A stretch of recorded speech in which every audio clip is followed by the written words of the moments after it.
Good morning to all of you. आज हम लोग एक नए टॉपिक के बारे में पढ़ेंगे जिसका नाम है क्या, जीएसटी। यहाँ पे लिखा हुआ है कि वस्तु एवं सेवा कर, और इंग्लिश में क्या है, गुड्स एंड सर्विस टैक्स। यहाँ पे क्या है, गुड्स। बोल रहा है कि भारत सरकार को जो टैक्स मिलता है, चाहे जो जीएसटी है, यहाँ पे लिखा हुआ है गुड्स मतलब वस्तु, चाहे तो वस्तु से टैक्स आता है, चाहे तो गवर्नमेंट को सर्विस, सर्विस मतलब क्या होता है, सेवा। यही दो सेक्टर से क्या आता है, गवर्नमेंट को टैक्स आता है। चाहे कोई वस्तु पे क्या लगा हुआ है, जीएसटी लगा हुआ है, चाहे जो सेवा सेक्टर में है, जैसे कोई डॉक्टर है, कोई इंजीनियर है, कोई मान लिया जाए टीचर है, तो यहीं से गवर्नमेंट को टैक्स आता है, चाहे गुड्स से चाहे फिर सर्विस सेक्टर से आता है। तो वही बोल रहा है जीएसटी। अब यहाँ बोल रहा है कि जीएसटी यह एक अप्रत्यक्ष कर है, प्रत्यक्ष कर नहीं है, बल्कि क्या चीज है, अप्रत्यक्ष। जैसे हम लोग कोई अगर सामान को यूज करते हैं, जैसे मान लिया जाए कि बिस्किट हो गया, चाहे शैम्पू हो गया, तो इस सब जितना भी वस्तु है सब पे टैक्स है, लेकिन हम लोग डायरेक्ट रूप में नहीं देते हैं। क्या देते हैं, अप्रत्यक्ष। हाँ, अप्रत्यक्ष रूप में देते हैं। जो कंपनी अपना हर सामान पे अपना टैक्स क्या करके रखता है, बांध के रखता है। तो यही बोल रहा है कि जीएसटी एक क्या है, अप्रत्यक्ष कर, प्रत्यक्ष नहीं है। आगे बोल रहा है कि भारत का जीएसटी कनाडा मॉडल पर आधारित है। जैसे जीएसटी बहुत सारे देश में है, लेकिन भारत का जो जीएसटी है वो किस मॉडल पर आधारित है, कनाडा के मॉडल पे। कनाडा एक देश है, उसके मॉडल पे क्या है, हाँ आधारित है, कनाडा के मॉडल पे आधारित है। कनाडा के मॉडल पर आधारित है, और ये कैसा कर है, अप्रत्यक्ष कर है। आगे बोल रहा है कि विश्व में सबसे ज्यादा जीएसटी का दर भारत में है। जीएसटी का सबसे जो ज्यादा दर है वो कहाँ है, भारत में है। और जगह जीएसटी है, लेकिन वहाँ जो जीएसटी का दर है वो कम है, लेकिन भारत में जीएसटी का जो दर है वो बहुत ज्यादा है, यानी परसेंटेज। आगे बोल रहा है कि जीएसटी चोरी करने वालों को भारत में 5 साल के जेल का प्रावधान है। कितना साल, हाँ, अगर आप जीएसटी चोरी कर रहे हैं, यानी आप गवर्नमेंट को टैक्स नहीं दे रहे हैं, तो उसके विरोध में आपको क्या किया जाएगा, 5 साल का जेल का प्रावधान है। आगे बोल रहा है कि जीएसटी पंजीकरण करने पर 15 अक्षर का पंजीकरण नंबर दिया जाता है। जब आप जीएसटी पंजीकरण करवाएंगे, हाँ मैंने यानी कि रजिस्ट्रेशन करवाएंगे, तो आपको 15 नंबर के क्या रहेगा, नंबर रहेगा। जो यहाँ पे एक नंबर रहेगा जो स्टेट का नंबर रहेगा, और एक क्या रहेगा, पैन कार्ड का नंबर, और यहाँ पे क्या रहेगा, बिजनेस का आईपीक्यू यहाँ पे दिया हुआ है। तो उस तरह से जो भी कंपनी है उसका मतलब यहाँ पे कुछ लिंक वगैरह उस तरह के रहेगा, जैसे यहाँ पे आईपीक्यू है, XYZ जो भी मतलब। आगे बोल रहा है कि जीएसटी के दायरे में 20 लाख से अधिक टर्नओवर वाले व्यापारी को रखा गया है। जीएसटी के दायरे में किसको रखा गया है, 20 लाख से अधिक। जो 20 लाख से अधिक टर्नओवर काची करता है, हाँ मैंने बेचता है सामान को 20 लाख से अधिक, तो उसको काची में रखा गया है, जीएसटी में। उसी को जीएसटी कटता है, और उसका जीएसटी प्रत्यक्ष रूप से देना पड़ता है, लेकिन हम लोग जो है क्या देते हैं, अप्रत्यक्ष रूप में। आगे बोल रहा है कि जीएसटी के सभी निर्णय जीएसटी परिषद लेता है। जीएसटी का सभी निर्णय कौन लेगा, जीएसटी परिषद, यानी जीएसटी काउंसिल लेती है। आगे कि जीएसटी परिषद में 33 सदस्य होते हैं। कितना है, 33 सदस्य। अभी हम लोग क्या पढ़े थे कि जीएसटी परिषद के 33 सदस्य होते हैं। कितने सदस्य होते हैं, 33। उसमें एक क्या होता है, भारत के वित्त मंत्री, उसके बाद भारत के एक प्रधानमंत्री होता है, उसके बाद राज्य के जितने भी मुख्यमंत्री, जैसे भारत में 28 राज्य हैं तो उसके मुख्यमंत्री, उसके बाद यूटी के वित्त मंत्री या मुख्यमंत्री। यूटी मतलब यूनियन टेरिटोरी, यूनियन टेरिटोरी का मतलब क्या होता है, केंद्र शासित प्रदेश। केंद्र शासित प्रदेश के वित्त मंत्री या मुख्यमंत्री, जैसे दिल्ली, पांडिचेरी और जम्मू कश्मीर, इसका क्या होता है, इसका वित्त मंत्री या मुख्यमंत्री काची का अध्यक्ष होता है, जीएसटी परिषद का अध्यक्ष होता है। टोटल 33 है जो पूरा जीएसटी के क्या होता है, अध्यक्ष होता है जीएसटी परिषद के। आगे बोल रहा है कि जीएसटी परिषद के अध्यक्ष वित्त मंत्री होते हैं। मुख्य रूप से कौन होते हैं, वित्त मंत्री, चाहे हर स्टेट के मुख्यमंत्री या हर स्टेट के क्या वित्त मंत्री। तो इस तरह से 33 को क्या है, जीएसटी परिषद के अध्यक्ष हैं। आगे बोल रहा है कि भारत में जीएसटी केलकर समिति के सिफारिश पर लागू किया गया है। भारत में जो जीएसटी है वो किसके समिति पे है, केलकर समिति। बोल रहा है कि जीएसटी लागू करने के लिए 101 तथा 122वां संशोधन किया गया है। संविधान में कैवा संशोधन किया गया है, 101 तथा 122वां। किस चीज को लागू करने के लिए, गुड्स एंड सर्विस टैक्स लागू करने के लिए 101वां तथा 122वां संशोधन किया गया है। जीएसटी की चर्चा आर्टिकल 379 में है। जैसे पूरा संविधान में कितना आर्टिकल है, 448, उसमें 379वां आर्टिकल में क्या है, जीएसटी के बारे में चर्चा है। एक है integrated goods and service tax, जिसको आईजीएसटी बोलते हैं। आईजीएसटी की चर्चा आर्टिकल 369 में है, यानी 369। ये आर्टिकल 69 में मिलेगा, 369 में। उसके बाद बोला है कि भारत की जीएसटी वैल्यू एडेड टैक्स को हटाकर लाया गया है, यानी जो वैट भारत में इससे पहले कौन टैक्स था, वैट टैक्स था, उसको हटा के भारत में क्या लाया गया, जीएसटी टैक्स। एक चीज और है, जब भारत में जीएसटी जब लग रहा था उस समय थोड़ा सा बवाल टाइप के बन गया था। आगे हम लोग पढ़ेंगे कि जीएसटी 4 प्रकार के होता है, CGST, SGST, IGST, UTGST, जितना भी व्यापारी था चाहे जितना भी आदमी लोग थे, सबको लगता था कि भारत 4 तरह से टैक्स लेगा, भारत सरकार 4 तरह से टैक्स लेगा। इस चलते इस शुरू में सब जनता था इससे खफा था, लेकिन जब धीरे धीरे आदमी को समझ में आया तो सब क्या हो गया, चीज़ें आसान हो गया। तो वही बोल रहा है यहाँ पे क्या है, IGST की चर्चा आर्टिकल 369 में है। और भारत का जो GST है वो वैल्यू एडेड टैक्स यानी वैट को हटाकर लगाया गया है। भारत में GST 1 जुलाई 2017 को लागू किया गया। भारत में गुड्स एंड सर्विस टैक्स कब लागू किया गया, 1 जुलाई 2017 को। बोल रहा है कि GST लागू करने वाला सबसे पहला राज्य भारत में कौन है, असम। जैसे भारत में न्यू एजुकेशन पॉलिसी को लागू करने वाला पहला राज्य कौन है, हिमाचल प्रदेश। उसी तरह से GST लागू करने वाला पहला राज्य असम था। आगे क्या है, GST आने से सेवा शुल्क, केंद्रीय उत्पाद शुल्क, समाज कर क्या है, हाँ GST आने से सेवा शुल्क, केंद्रीय उत्पाद शुल्क समाप्त कर दिया गया है। क्या कर दिया गया है, समाप्त कर दिया गया है। पहले सेवा शुल्क भी लगता था, उसके बाद केंद्रीय उत्पाद शुल्क भी लगता था, लेकिन जब गुड्स एंड सर्विस टैक्स आया उसके बाद क्या कर दिया गया, समाप्त कर दिया गया।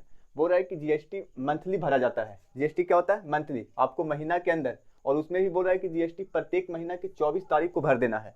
जो भी GST पे करते हैं उनको मैंने महीना के लास्ट में 24 तारीख को क्या करना है, भर देना है। भारत में GST को 4 वर्ग में बांटा गया है। कितने वर्ग में बांटा गया है, 4 वर्ग में। एक है कि एक GST हम लोग को 5% देना पड़ता है। बोल रहा है उसमें है कि इसमें आवश्यक वस्तुओं को रखा गया है। आवश्यक के मतलब कि खाने पीने वाले वस्तुओं को, उस पर हम लोग को कितना टैक्स देना पड़ता है, 5%।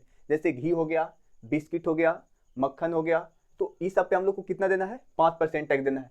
उसके बाद बोल रहा है इसमें उपयोगी वस्तु को रखा गया है, जो हम लोग के लिए क्या चीज़ है, उपयोगी है। जैसे कपड़ा हो गया, जूता हो गया, शूज हो गया, तो ये सब क्या है, उपयोगी है। तो इस पे हम लोग को कितना देना है, 12% हम लोग को क्या देना है, टैक्स देना है। एक है क्या चीज, आवश्यक, जो एकदम जीवन में क्या है, आवश्यक है, जैसे खाने पीने की चीज पे।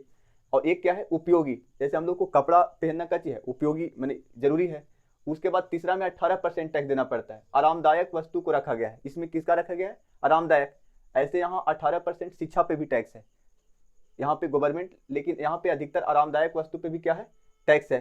तो उसके बाद क्या है कि इसमें विलासतापूर्ण वस्तुओं को रखा गया है। विलासतापूर्ण का मतलब जैसे AC अगर लेते हैं, चाहे गाड़ी 4 व्हीलर किनते हैं, बाइक किनते हैं, लैपटॉप कंप्यूटर अगर किनते हैं, तो उस पर हम लोग को कितना टैक्स देना पड़ेगा, 28% या 30% हम लोग को टैक्स क्या करना पड़ता है, भरना पड़ता है। तो यही है, भारत में GST के 4 वर्ग में बांटा गया है। इस हिसाब से हम लोग को GST लगता है। आगे कि GST को 4 श्रेणी में बांटा गया है। एक है CGST, SGST, UTGST, IGST। CGST होता है central goods and service tax, जो CGST हर स्टेट को देना पड़ता है। एक है SGST। SGST वहाँ पे होता है, जैसे मान लिया जाए कि बिहार स्टेट है और बिहार में अगर कोई वस्तु बन रहा है तो वहाँ पे बिहार सरकार को SGST मिलेगा। अगर मान लिया जाए कि कोई केंद्र शासित प्रदेश है, जैसे दिल्ली हो गया, चंडीगढ़ हो गया, दमन दीव और दादरा नगर हवेली हो गया, तो इस सब में UTGST पे करना पड़ता है। यूनियन टेरिटोरी SGST की तरह है, लेकिन वो यूनियन टेरिटोरी है तो UTGST देना पड़ता है। एक है IGST। IGST मतलब integrated goods and service tax. अब एक यहाँ से समझने की जरूरत है, अगर भारत के कोई राज्य, जैसे मान लिया जाए कि गुजरात से कोई वस्तु कपड़ा बन के बिहार में आया और बिहार के लोग उसे खरीदें, तो उसमें कुछ बिहार सरकार का आधा टैक्स मिलेगा और आधा सेंट्रल सरकार को। तो इसमें इंटीग्रेटेड होता है। मान लिया जाए कि कोई देश से कोई वस्तु बन के आया, चाहे कोई लैपटॉप आया, तो वहाँ मान लिया जाए कि भारत में आया तो भारत सरकार को भी टैक्स मिलेगा, और जिस स्टेट में बिका उस स्टेट को भी टैक्स मिलेगा। तो उसको क्या बोलेंगे, IGST। पहला central goods and service tax, एक state goods and service tax, union territory goods and service tax, और एक क्या है, integrated goods and service tax. CGST क्या है, जो सेंट्रल सरकार यानी भारत सरकार लेती है। SGST क्या है, जो स्टेट सरकार लेती है। और UTGST क्या है, जो केंद्र शासित प्रदेश लेती है। और IGST क्या है, जो दोनों लेती है, भारत सरकार भी, बिहार सरकार भी, भारत सरकार भी, उत्तर प्रदेश सरकार भी। तो इसको क्या बोलेंगे, IGST। यहाँ हम लोग क्या पढ़ रहे थे, GST के बारे में।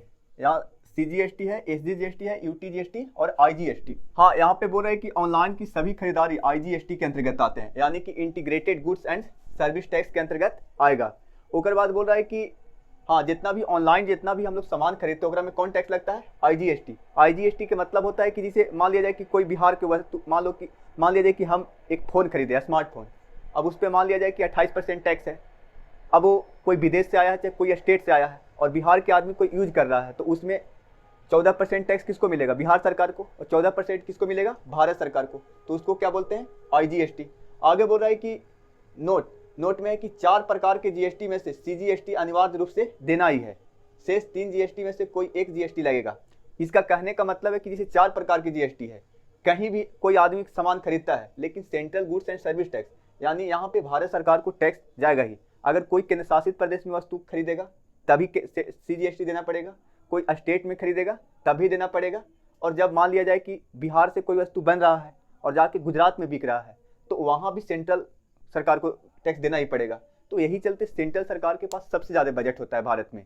जितना बिहार सरकार का, यूपी सरकार का बजट नहीं होता, सबसे ज़्यादा किसका बजट रहता है? सेंट्रल सरकार के। सेंट्रल सरकार के पास पैसा की कमी नहीं है, काहे कि हर स्टेट से उसके पास पैसा जाता है। यहाँ पे जीएसटी यहाँ 5% है, बोल रहा है कि जैसे अगर 5% तो सीजीएसटी कहाँ जाएगा? सीजीएसटी में 2.5 मिलेगा सेंट्रल को, और यहाँ पे एसजीएसटी होगा। क्या होगा? एसजीएसटी। एसजीएसटी किसको मिलेगा? हाँ, मैंने स्टेट सरकार को 2.5%, तो 2.5% किसको मिलेगा? हाँ, सेंट्रल, मैंने सेंट्रल सरकार को। आगे यहाँ है कि रामू नाम की एक आदमी है जो 100 रुपया उसके पास पैसा है। कितना है? 100 रुपया। अब वो पंजाब के रहने वाला है। कहाँ के रहने वाला है? पंजाब के।